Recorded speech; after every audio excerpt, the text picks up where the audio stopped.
Hello again, friends. Ed Harold here, your fearless leader. Welcome to another great edition of our Life with Breath Expert Series.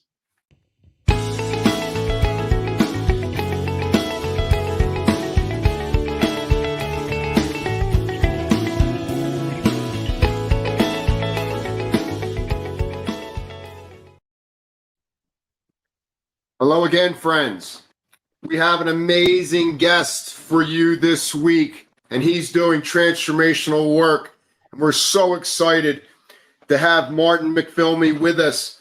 But before we get into the meat and bones of what we're going to drop into today, let's just take a couple minutes for ourselves and do a little controlled breathing, a little guided meditation, and see if we can get centered and grounded so we can hear this information with every cell in our body, not just our ears. So if you can sit up tall, plant your feet firmly down onto Mother Earth, and then hinge forward like you're going to stand up and press down through your thighs, but don't stand up. Now hinge the spine back to its neutral position and see if the brain enjoys that neutral spine, not leaning forward, not leaning back. Take a moment to roll those shoulder blades up, back, and down a couple rounds. And just open up the top of the lungs, the trunk of the neck, the front of the throat. Open up that deltoid, crack open that amazing human heart.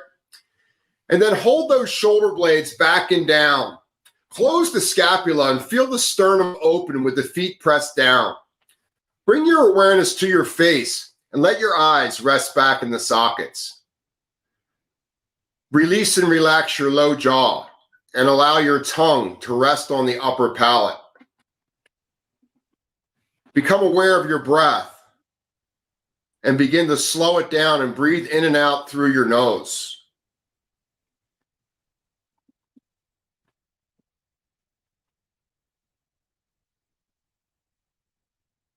Letting go of all external distractions and tuning your awareness to the felt sense of the rise and fall of energy of each in and out breath that we take every moment of our life on earth.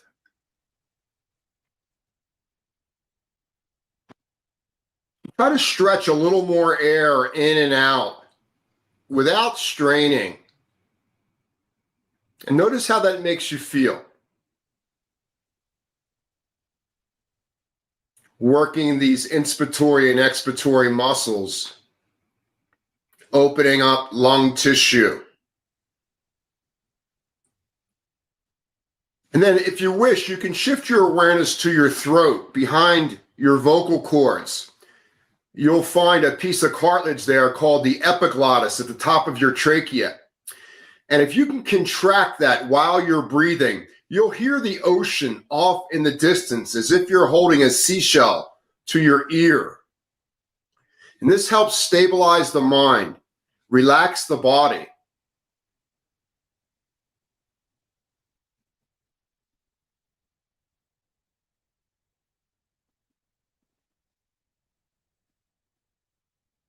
This ocean sound allows us to take less breaths per minute,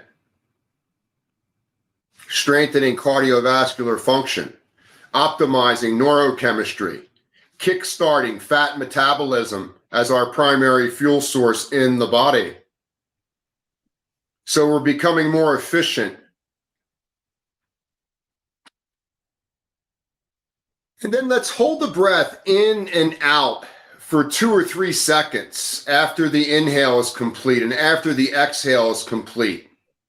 And during those holdings, see if you can create a little gap in your mind where the pictures stop or the words stop. And you can enter a gap in your mind. Slow motion breathing, brief retentions, sitting up tall in your mind's eye and ear.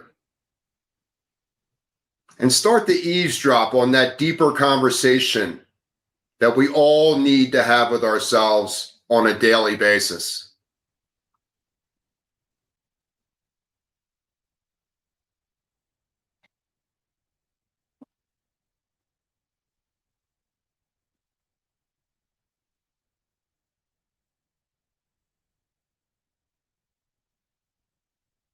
If you wish to hold in or out a little longer, it's okay, but just don't rush the inhale and don't rush your exhale. Ocean sound in the throat, nostril, diaphragmatic breathing. Feel your energy body and your emotional and mental awareness refining itself, purifying itself as you become lighter inside a human body.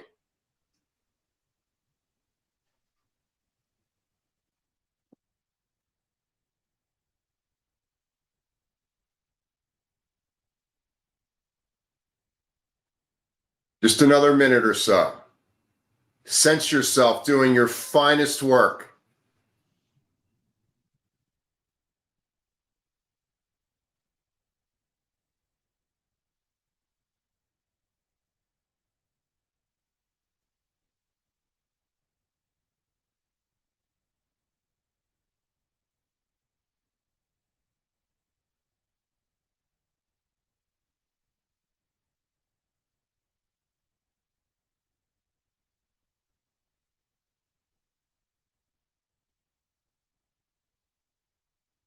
And when you feel ready, release any control of the breath and let the body breathe on its own based on the wisdom of your autonomic nervous system.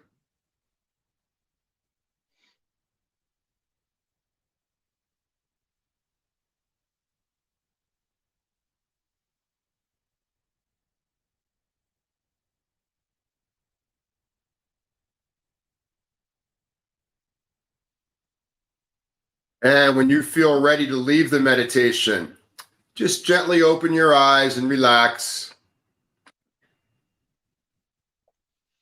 And Martin and I are going to begin. Welcome. Thank you. Today's guest, Martin and I are going to discuss chronic disease conditions such as cardiovascular issues, diabetes, hypertension, and anxiety, and how we can utilize breath as a non-pharmacological means to manage these issues and the human physiology in general. Super excited. Now, here's who we have with us this week, everyone.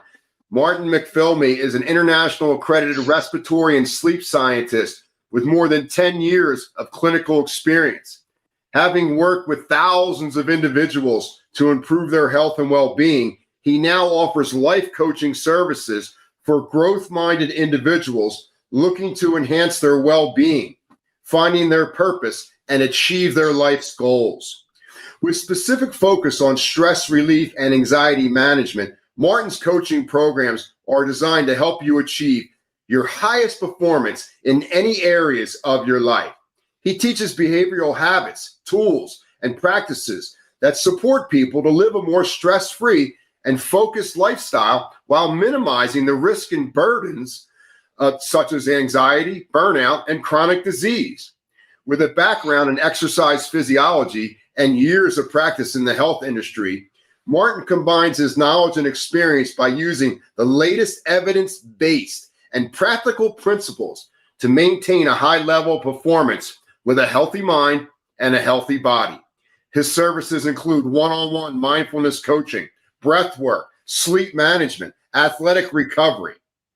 Martin offers tailored mentorship programs for clients who wish to complete change of lifestyle and improve their mindset and achieve emotional transformation. And you can get Martin at www.performancethroughhealth.com or on Instagram at www.instagram.com, Performance Through Health, or Facebook, www.facebook.com, Performance Through Health, or on YouTube. He's got an amazing YouTube channel with a lot of information on there that can change your life in seconds, and you can get out of your own way and smile and strive for more. So welcome, Martin.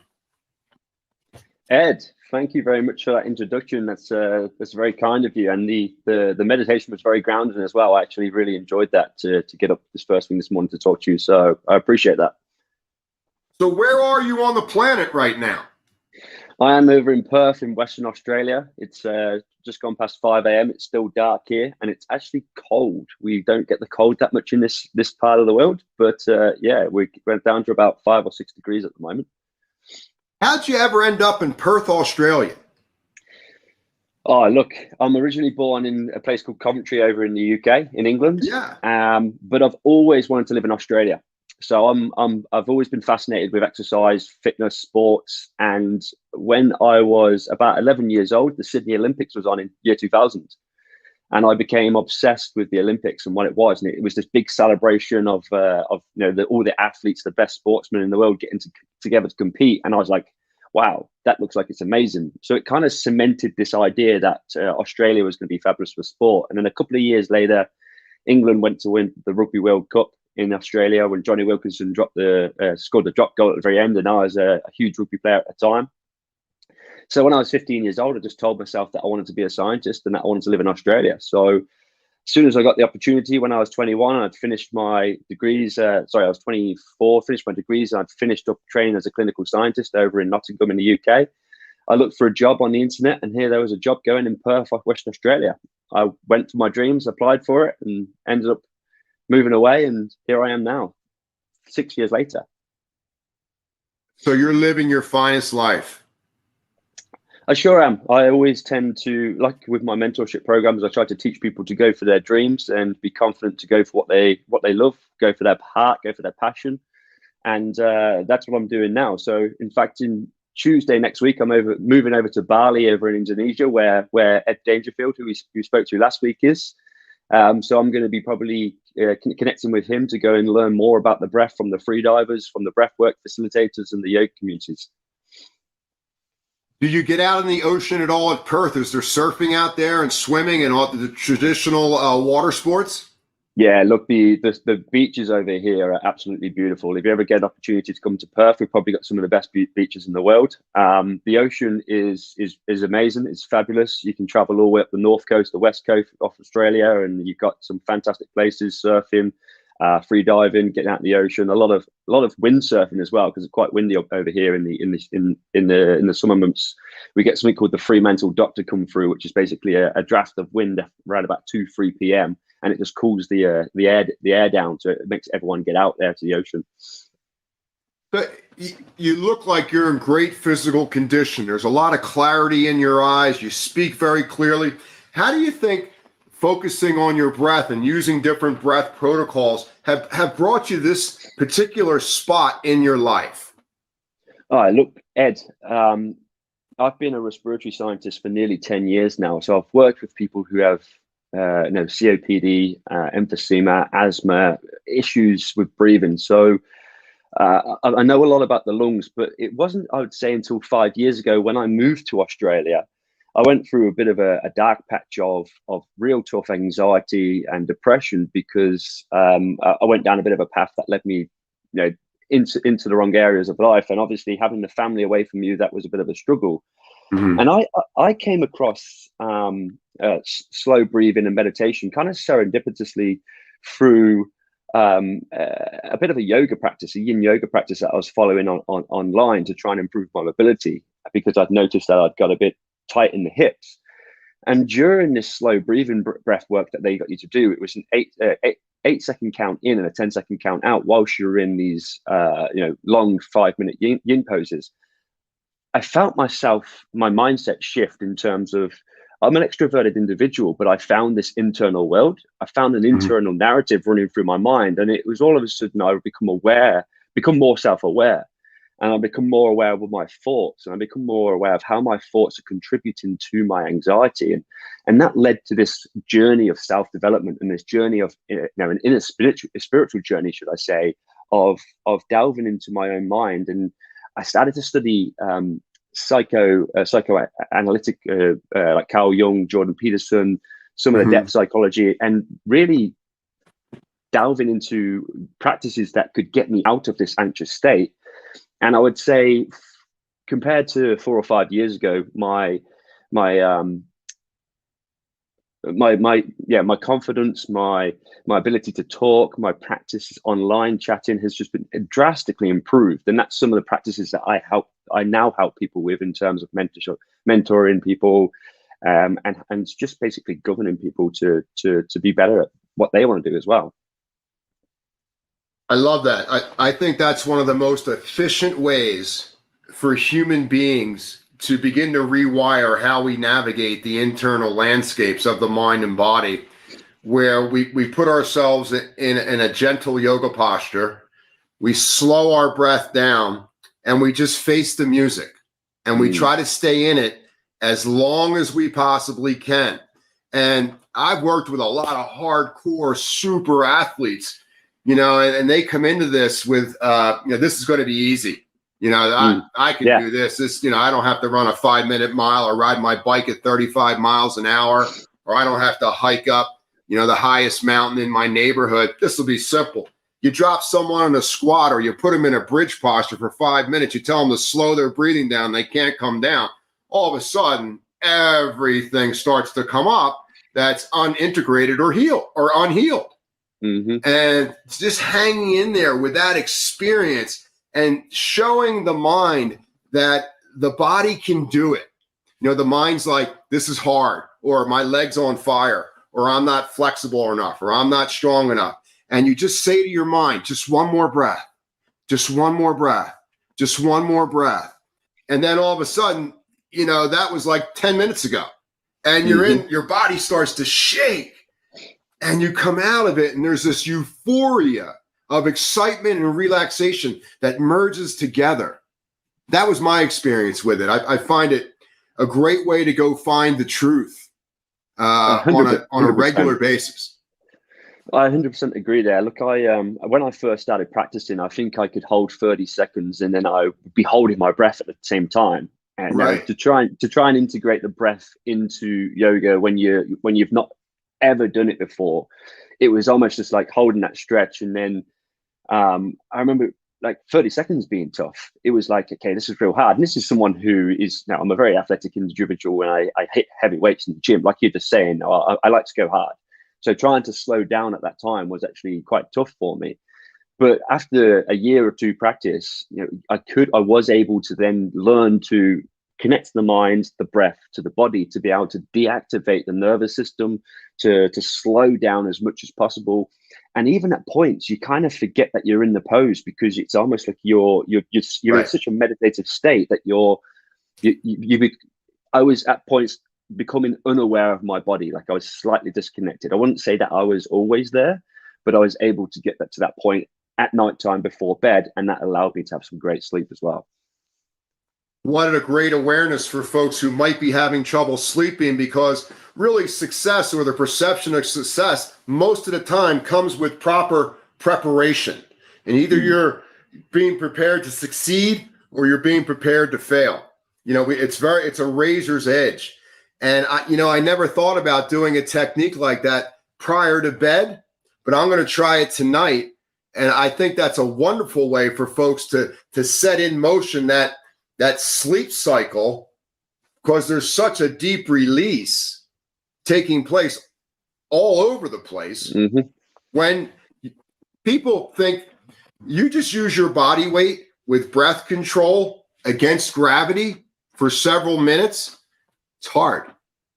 Yeah, look, it was something that at the time, because of the anxiety, I was struggling with sleep. You get the rumination, you get the thoughts going, and you're laying there in bed, and you're like, oh God, this is great, another night like this. But then, obviously, being a sleep scientist, this is where I started to delve into more of the behavioural aspect of it, trying to get to sleep and improve sleep. And it's about the routine. It's about making sure that you are implementing a continuous routine to anchor a state into your mind that you're going to start feeling sleepy. So I decided that a herbal tea, a little bit of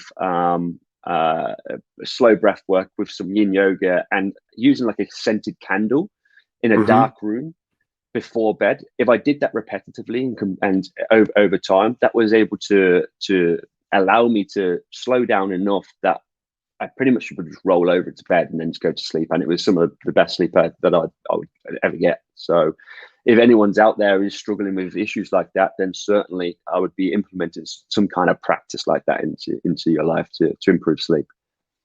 You know, when you come to it from, you know, the weightlifting experience, where I was taught where, you know, basically, you know, you take your mind and you focus your mind on the muscles that are active while you breathe. Now, there's really no difference in that than there is going into a yin yoga posture and letting your breath and mind weave into one sense organ and just go directly into where you're feeling the contraction. 100%, and you're trying to release it. You're trying to do the opposite. So it's almost the opposite of what you're getting taught as a weightlifter. It's focusing on that exhalation breath. So if you know when you're trying to lift or something, or you're bracing, you're taking a big inhalation, you're getting ready, you get the sympathetic nervous system active. Whereas in the yin yoga, if you're trying to relax the muscles or the tension in your body or the tension in your mind, it's focusing on releasing during that exhalation, prolonged exhalation, which is allowing the body to then go, okay, I can relax. And if your body's relaxed, and your mind's obviously starting to relax. That's a great aware. Folks need to remember that. Play this part of the video back so that you bring that to memory from Martin, because that's a really important piece of the puzzle, especially during going through these high states of anxiety that we all seem to be in 2021, where we all seem to have temporarily lost our mind. So staying on that exhale, it forces that body to release relaxation chemistry, relaxation hormones. It forces relaxation neurochemistry. And guess what? Who doesn't need to relax a little bit more? Who can't let go a little bit more? And it's all right there on our exhale if you care to feel a little bit more than you normally do. You're right, Ed. The world has gone pretty manic with stress and anxiety, and it's something that has been coming for a while, and I think it's going to continue to get worse as we go into this technological age, and we are disconnecting from our bodies further and further. And it's practices like breath work that bring you back into the body, that can help you regulate, the nervous system, the physiology, the means to be able to sit there and go and tap in and go, how am I feeling today? What's going on for me today? No, I've got moving over to Bali. I've quit my part-time job in the medical field to go full in with this breathwork stuff, to full into the mentorship. And I noticed that I was becoming more in my head, more and more thinking, logical, less intuitive. And I was sat there the other day and I was thinking, okay, well, I need to come back into my body, because I'm noticing that I'm getting tense. My shoulders are aching. I'm just constantly thinking. And I'm like, right, I need to be focusing more on this exhalation-based breath work. I need to get into my parasympathetic nervous system, because it stops you from being creative. Now, if you wanted to change your life, if you're looking to, for me, for example, looking to move to Bali, I need to become creative to be like, okay, what's the next steps for me in my vision, in my mind's eye of where I'm going to go? And I think that's also one of the benefits of being able to tap into this sort of this breath work is that intuitive state that we can all go into. Speaking of breath work, we speak of the cardiovascular system. Mm-hmm. And it's a vast system where we have the heart health, and then we have respiratory health. And in conventional medicine, it seems to be there's two separate branches where we don't really talk a lot about how the respiratory function is either supporting or impairing heart health.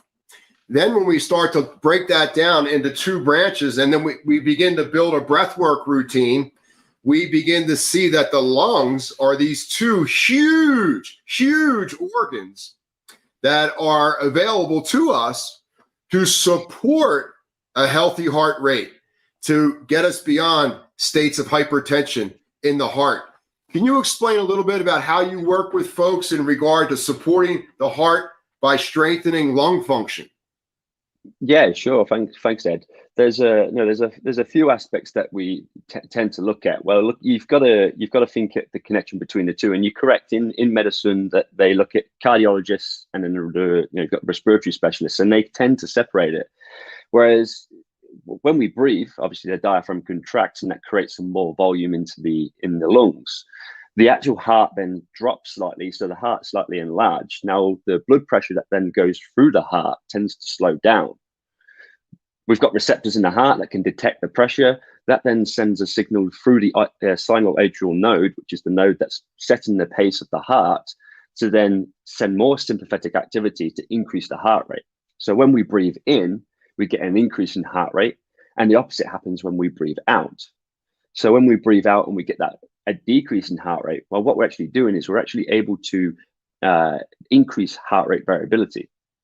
Mm-hmm. Now, with heart rate variability, there's particularly three frequencies that we're looking at. We've got very low frequency, which we only really use when someone has had cardiac arrhythmia, or if they've got a post myocardial infarction, so a heart attack. And we can use that measure to predict long-term outcomes of their mortality, really. So the higher the heart rate variability and very low frequency in those two areas, the greater chance they have of long-term survival. Mm-hmm. So if we can utilize the breath to start to improve that, then we have an opportunity, therefore, to improve their recovery following heart attack. Now, we also have the changes in blood pressure that occur from standing up, from sitting down, from movement with exercise. Obviously, when we're exercising, we need increase in heart rate. Someone goes for a walk, we need to increase in blood pressure, so we need to get the oxygen around the body. If the heart's not able to detect these changes in blood pressure, which we call the barrel reflex, then we're going to get issues. And these issues, in the long term, they lead to hypertension. We get high blood pressure because the heart can't detect the pressure changes, or it has a less sensitivity to these pressure changes, and we become more sympathetic dominant. And if we become more dominant in the sympathetic nervous system, what that does is it actually increases the risk of burnout, fatigue, cardiovascular events, poor health conditions. So if we can focus on exhalation-focused breath work, or breath pauses, or slowing the body down, then the American Cardiac Association has actually said that this is a type 2A evidence B protocol for lowering blood pressure. The evidence is out there in the scientific literature that if we take 10 to 15 minutes a day of slow breathing at a breath rate of 5 to 6 breaths per minute, on average, we can bring someone who has stage 2 hypertension down by 13/7 systolic and diastolic millimeters of mercury, which is 2 categories lower in blood pressure, which is almost adding maybe 10, 15 years of life expectancy onto an individual. And that's just 10 to 15 minutes of slow breathing per day. And why is this not taught by every single medical practitioner? Because it's something that's not integrated into the medical community, because we're so focused on pharmacological means to improve health, rather than looking at, okay, what can our own physiology actually do? And that's what the likes of yourself and myself are trying to do with the individuals out there, is that we can take care of our own body, but we just have to learn how to use our own physiologies to do that. And that's where the practitioners like myself and yourself come in. Well, how does it feel to be someone in this field when folks can come and see you, and then within the first session, if they need to, they can have a little gizmo, a little measuring device, where they can actually see their heart rate and blood pressure drop the first time they come in contact with you? It must feel amazing. It's, for some people, it looks like it's magic. Honestly, I had a guy the other day come in, and we took his blood pressure, and he's like, "Oh, my blood pressure is always an issue when I come in to see specialists or practitioners." And we took his blood pressure, and it was like 152/90 or something like that. And I was like, "Okay, well, let's just sit there, close your mouth, breathe through your nose. I want you to 3 seconds in, 6 seconds out. I want you to count that in your mind. I want you to relax your shoulders, and then just give it 5 minutes. I'm going to take it again. Bring it down to 125/80, almost textbook blood pressure." And he just laughed. He's like, "How have you managed to do that?" And I was like, "Simple the breath. exhalation focused breath work can relax the body, relax the mind, and it's going to bring your blood pressure down. And he's like, I'm going to do that every time I go to see my doctor now, because they're thinking about putting me on all these medications. It's like, you don't need the medications. You just need to learn that you can relax. That is just so empowering for people on so many levels, that there's something inside them that they can turn on to override the stress response that's coming up when there's no need for stress. And I love that technique.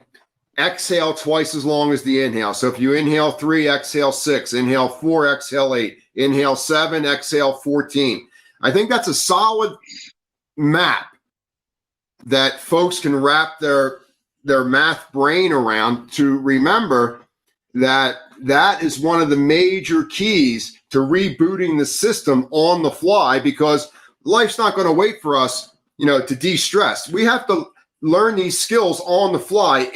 You can't fix stress when you haven't been triggered, because there's a part of the mind that thinks you're never going to be stressed again. So having the tools that you're teaching to your folks to have in their wellness holster, Martin, it's awesome. Yeah, there's a lot of scientific evidence behind it. I think there was a study by LeBouf et al. In 2014, and they basically looked at inhalation versus exhalation ratios. So whether it was 1-2, 1-3, 1-4, and at a frequency of 12 breaths per minute or 6 breaths per minute. And they found that heart rate variability increased the most at 6 breaths per minute is a ratio of 1-2 from inhalation of exhalation.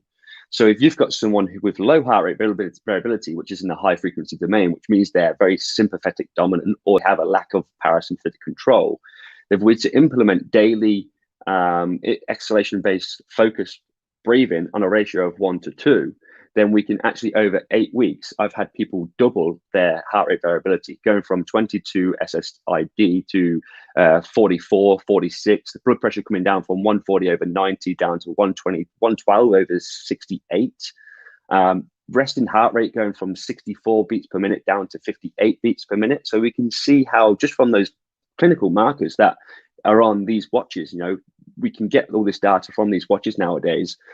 Over 8-week programming, we can see that come down without touching the medication, without increasing exercise.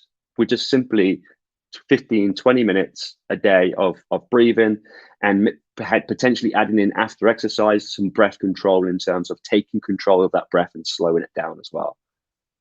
Yeah, I think the breath control itself is a standalone exercise all on its own. It is the inner gym.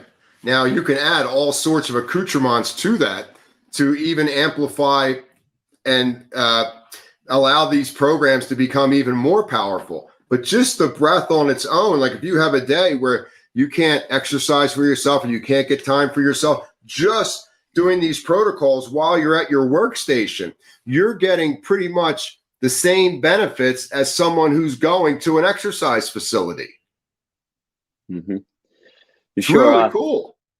Sure, it's fascinating, and we can use the opposite to stimulate our body. If you wake up in the morning and you're feeling a little bit like you've had a poor sleep, you can probably do an inhalation focused breath work, a Tumo breath work, a Wim Hof breath work, and that's going to increase your energy. It's going to release more. It's going to be more sympathetic dominant, so you're going to have more glucose going into the body, going into the brain. You're going to feel more alert. You're going to wake up feeling more fresh.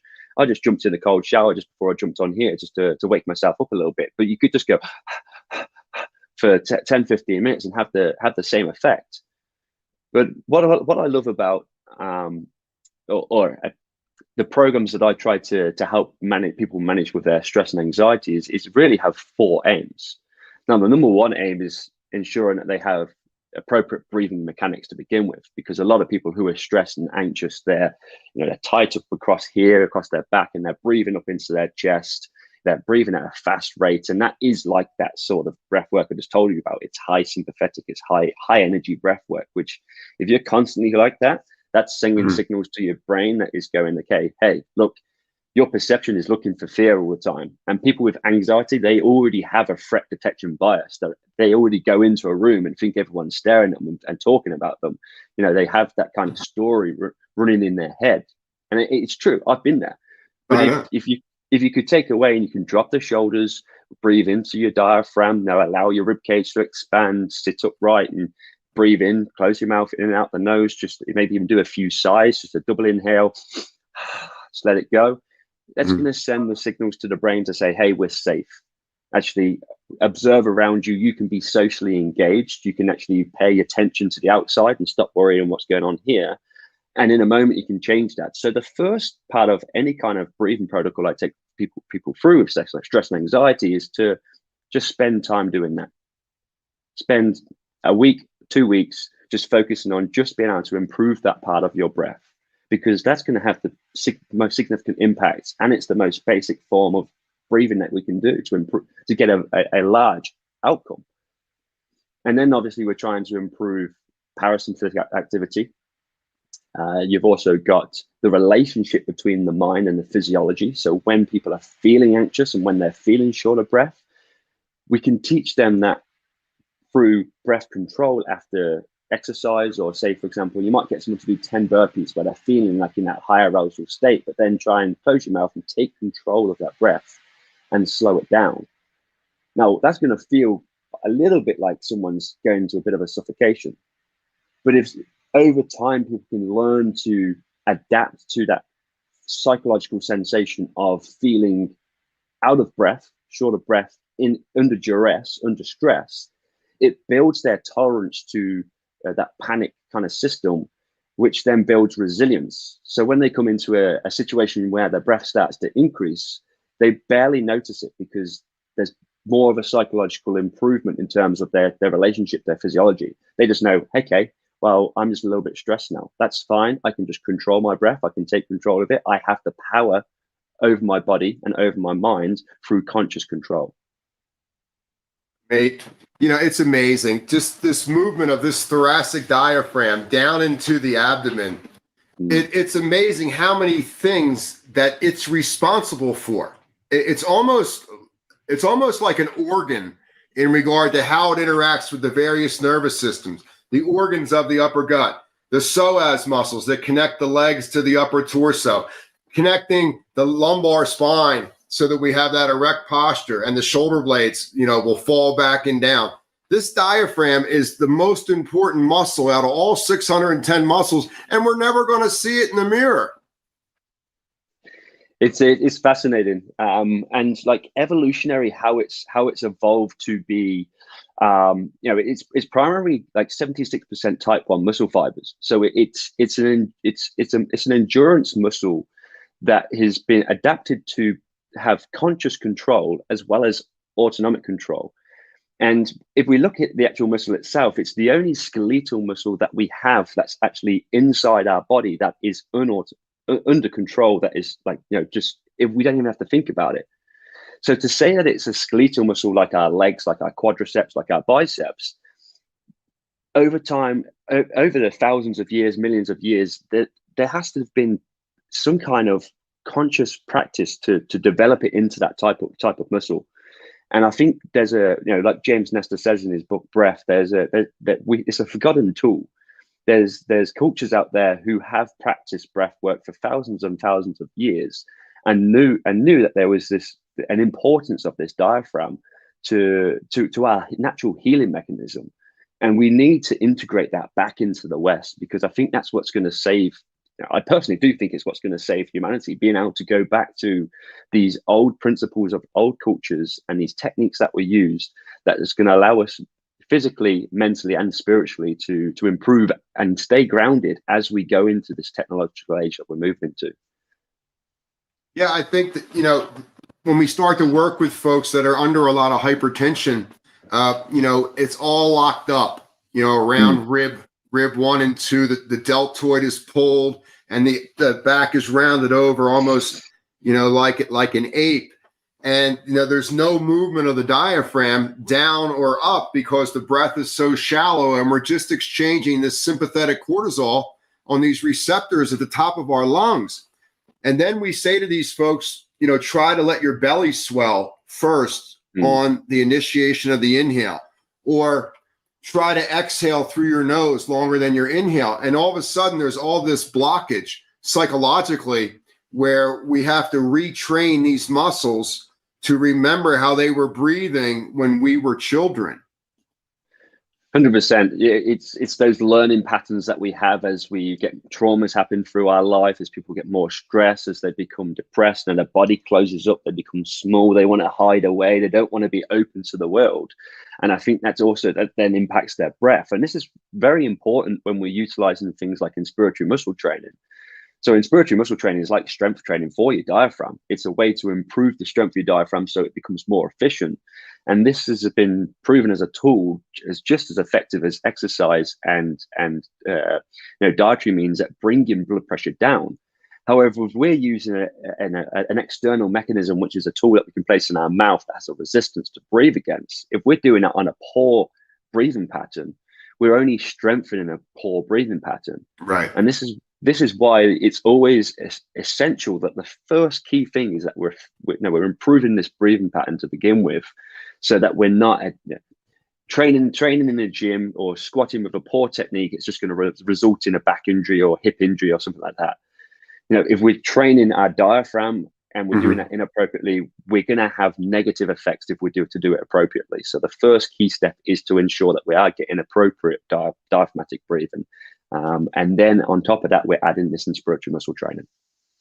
It's really interesting. If you look at the inhale and exhale is like this seesaw. One comes in, one goes down, one goes up, one goes down. One of the tricks that I used with folks earlier on in the repatterning of the breath, especially on the exhale, is that if I want to improve someone's exhale, I'll have them inhale till the lungs are filled, hold the breath in and let pressure build.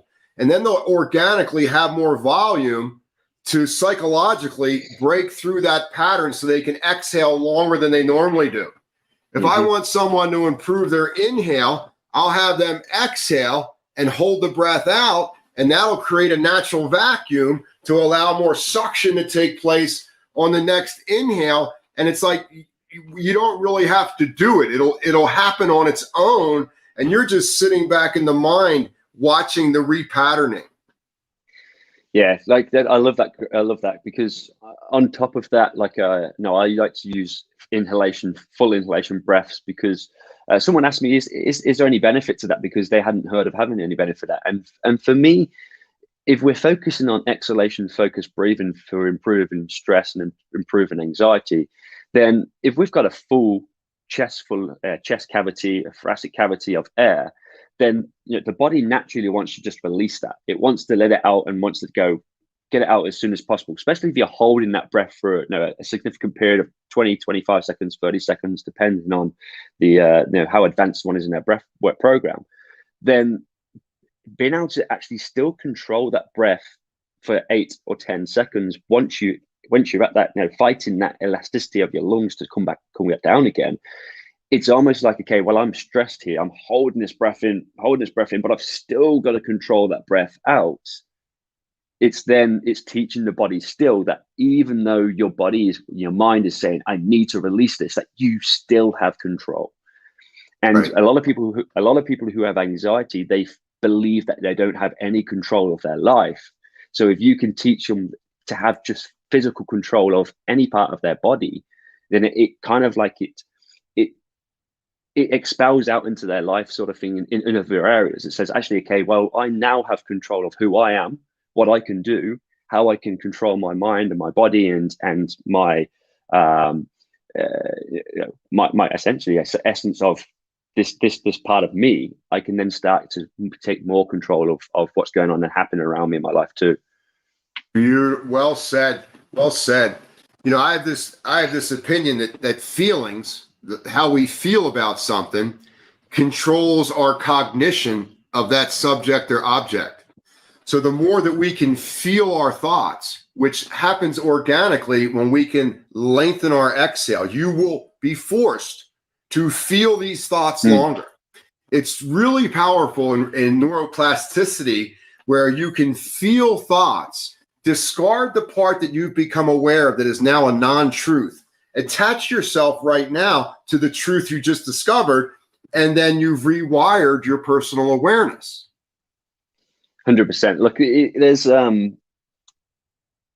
with a lot of the people that I take through programs, 8-12 weeks, by the end of the 8 or 12 weeks, the family and friends and I noticed that they've changed significantly. Yes.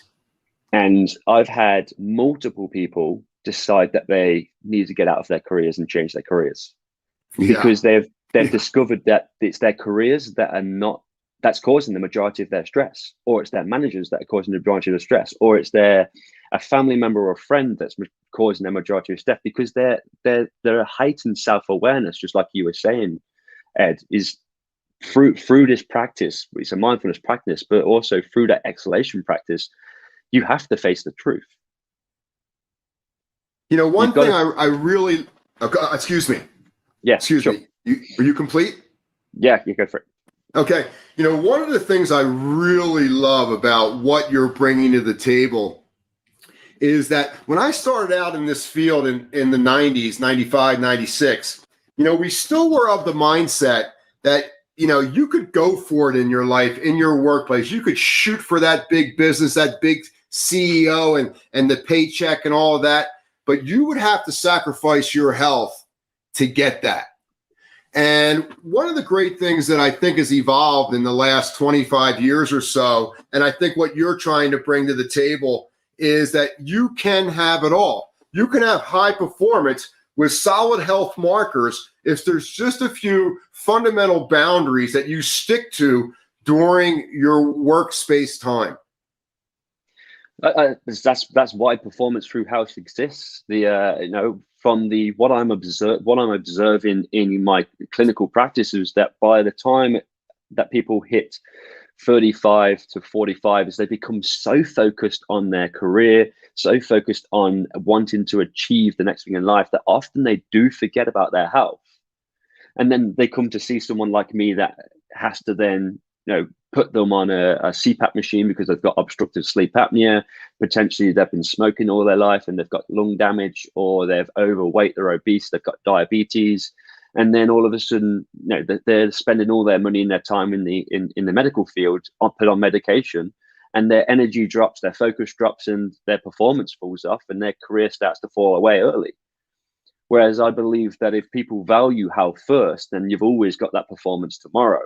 So if you're making sure that you've got a correct sleeping habit, you're putting a breathing practice in there so that you can slow your body down, that you can see your mind, and you can be more aware of where you're going, the practices that you're not, the things that you need to let go of in life to continue going forward. Nutritionally, you've got a sound amount of calories, that you're eating nutritionally dense foods. These three things are the basis of what our performance as a human is. It's what allows us to move forward. It's allowed us to have that energy and focus to achieve. And once you've got that, you've got a solid physique, you've got a solid physical body. It gives you more confidence in your mind to say, hey, I don't actually need to forget. I don't need to worry about my health now, because it's just a behavior. It's a practice that I continuously have. And that then excels you through into higher performance, because you can focus more on moving towards that sort of stuff. Definitely. I think energy management and the awareness of the amount of energy that I have at any given moment plays a huge role in my self-awareness. It takes a tremendous amount of energy to rewire the subconscious brain, which is basically driving the car most of the time. So when our energy levels are low, or we violated ourselves in some degree during the day, we're going to be in the old subconscious programming, just moving files along. There's not a lot of creativity. You don't trust your intuition. And it's just, kind of that mundane existence. But when you can have a higher level of relaxed energy, it seems like we can rewire the subconscious brain almost instantaneously on a regular basis during the work day. That's it. If your subconscious mind is just driving you towards things that's pulling energy away from what you want to achieve or your performance, then however you ever going to peak, however you're going to sustain that, you can't. You're gonna become ill, or you're going to have issues along the way. So it's about reprogramming that unconscious mind. But how do we tap into an unconscious mind when we can't see it? We do that through slowing the breath, going internal, and paying attention to what's actually coming up. And if it's challenging, if you feel something come up and you don't like it, you have to sit with it, because the truth hurts. But the truth is what allows us to break through and what allows us to remove things like shame, guilt. And it's Hmm. often these emotions that are often moving us towards pleasurable things, or moving us towards that, going to grab the sugary foods, or going to do the habit that's causing you to be distracted by the food and not be in the moment, or to raise your stress level and make you feel, oh God, I shouldn't do it. I shouldn't have gone to have that chocolate bar. And then all of a sudden you become caught in this kind of like a bit of a trap of a cycle of shame, followed by guilt, followed by needing to do that again to get a pleasure hit. And then all of a sudden you've become distracted away from your work, and you're not able to focus on moving forward towards your goals. Right. It seems so easy on the surface. We can link the dots, and we're all habit creatures. And the breath is one of those ultimate hacks that give us that aha. I don't have to react to that event, person, place, or thing the same way I did last time if I choose not to. And I think a lot of people need to remember that every time you change your breathing pattern rate, there's a part of your brain that lights up as soon as you change your breathing pattern, and it says, well, I guess Martin wants me to pay attention. And there's all sorts of little hacks we can do around breath to refine attention, to refine focus. Maybe not follow that habit, knowing that when I acquiesce to that habit, I don't feel good an hour later. Things like that. It's what creates the space between the stressor and the decision on the outwards. So Yes. if you've got all of a sudden you have an urge to go and do something, and that urge is almost like an instinctual thing. If you take a few breaths in and out the nose, or you do a physiological sigh, it creates a moment of space to go, hey, is this really serving me? Is this really serving my higher self of who I truly want to be? Or is it just an instinctual thing that I just want to go and pick at? And is it a behavior that has been learned through a process of coping mechanism, rather than going, hey, actually, no, I want to be someone who's fit, healthy, high energy, or do I want to be this individual? And it's the breath that creates the space that allows you to make a decision and choice. Extremely powerful in rewiring the addictive brain. No matter what the craving is, it doesn't matter what it is. It's all just a lower frequency of energy. The breath understands it. It already wants to help us. And all it needs us to do is simply surrender for a few seconds, then be in that space of vulnerability or uncertainty without reacting to it. And the breath will help rewire that shift if that's something you're interested in. It's amazing.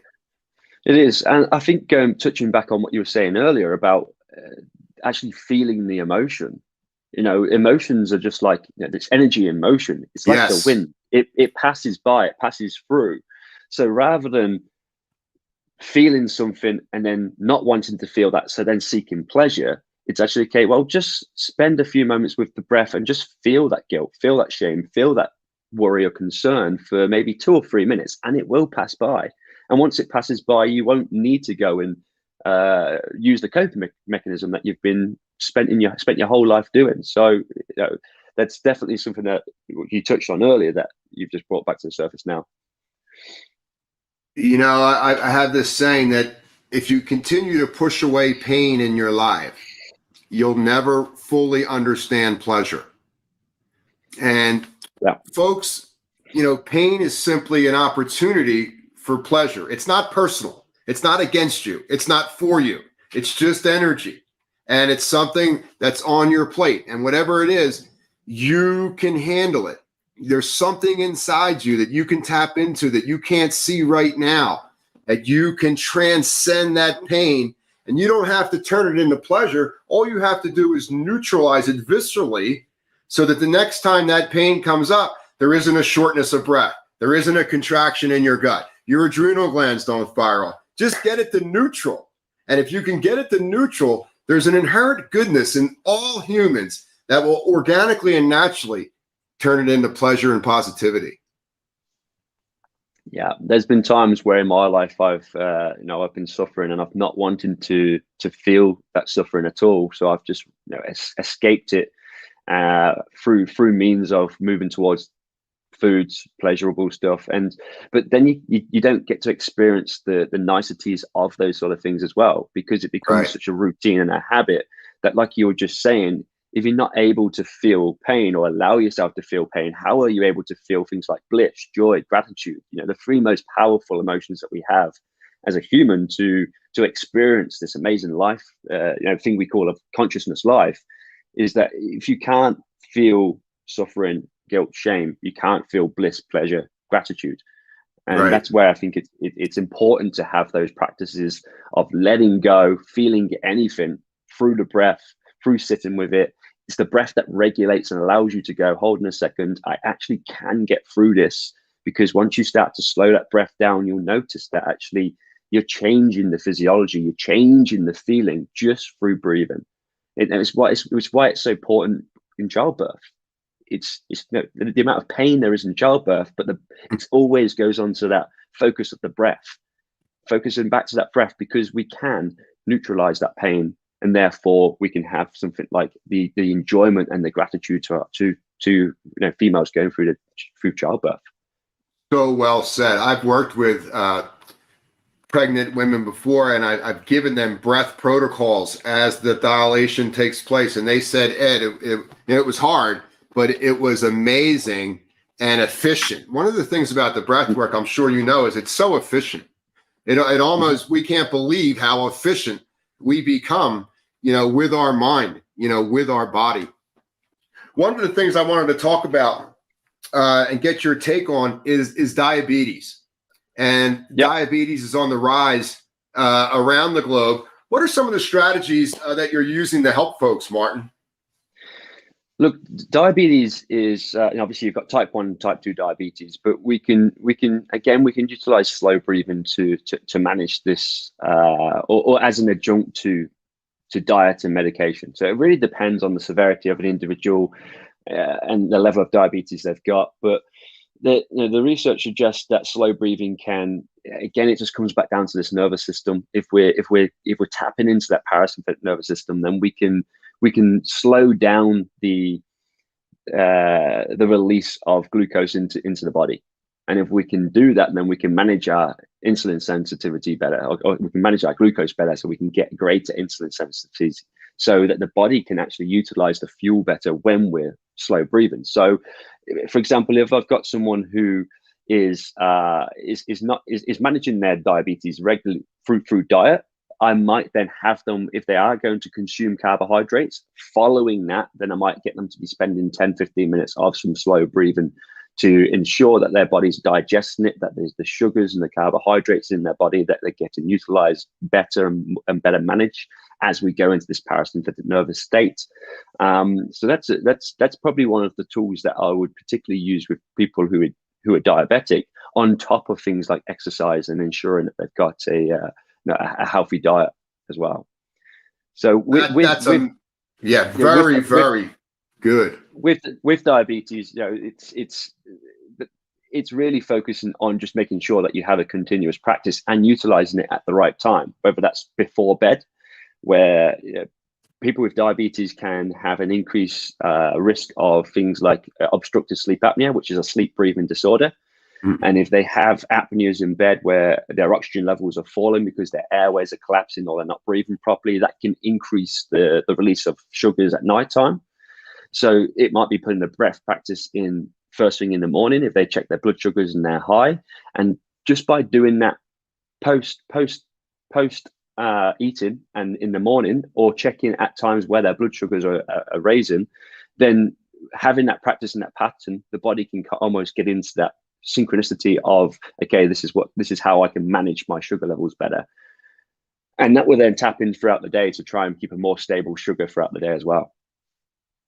Masterful work. That's just a wonderful prescription to empower people to get beyond the struggles of diabetes outside of a pharmaceutical intervention, which is something that we see so many folks in the type 1 struggle with, especially their energy levels as they age. It's so debilitating. Well, I've just had a friend been diagnosed with type 1 diabetes, and he actually had a heart attack.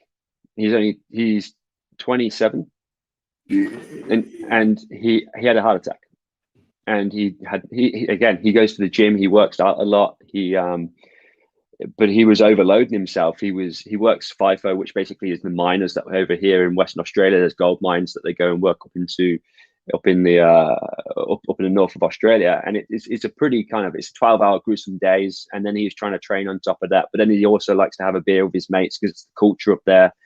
And after doing that for 7 years, his body just tapped out, and then all of a sudden they goes, oh, by the way, did you know that you're a type 1 diabetic? It's like, well, no wonder your heart can't control it. His blood sugars at the time were like 20 millimoles, which is like 4 times the amount it should be for a resting state. But he did need that insulin. But as soon as he went on that insulin, or they took him off insulin, they took and then just made him not eat any carbohydrates at all, and he lost like 10 kilos. Then they put the insulin back in. He gained that 10 kilos back in again. But now we've been working with him to say, hey, look, you need to put some breath practice around post-eating, post-exercise, and when you wake up in the morning, to ensure that your body is able to get into a state where you're reducing that stress. Because if you're under stress all the time with the job you've got, the way you like to run your body, and if you're not going to change your lifestyle, then you need to be able to put stuff in there to actually counteract this so that you can better balance your life. Wow. What a fast hour. For someone like me who's been in the game a long time, I'm really happy to have a young lion like yourself out there who is so talented at such a young age. You've already helped thousands of people. There's a huge horizon out there for you in your life. And I'm so excited for you and everything that's going to happen to you on your journey as you help others through yourself. Thank you, Ed. That's a really kind of you. Those kind words. Coming like someone like yourself who you've got a lot more experience than I have with this sort of stuff, and you've been doing it for years, and you've been it looks like you're a great mentor. And I think as soon as I started following your work on social media, on your Instagram, like it was apparent to me that you're a giver and you're a people person. So that's it's beautiful words to hear that. Well, it takes one to know one, folks. If you want to work with Martin, go to his website, www.performancethroughhealth.com. Go to that site, make a consultation appointment with Martin, and things are going to get better pretty darn quick. He's a master on many items that we're struggling with individually and collectively in humanity today. So do yourself a favor, connect with this young lion, get healthy, put that smile back on your face, open that big heart of yours, and live the rest of your life with that smile I know that you can get. Martin, thank you so much when you go over to Bali, say hi to Edward Dangerfield. I will do. No, we will definitely connect. And Ed and both Ed and Wendy, appreciate you inviting me on to come and have a chat. It's been great. You're a gentleman, Martin. Thank you very much. I wish you nothing but the best. Go be great.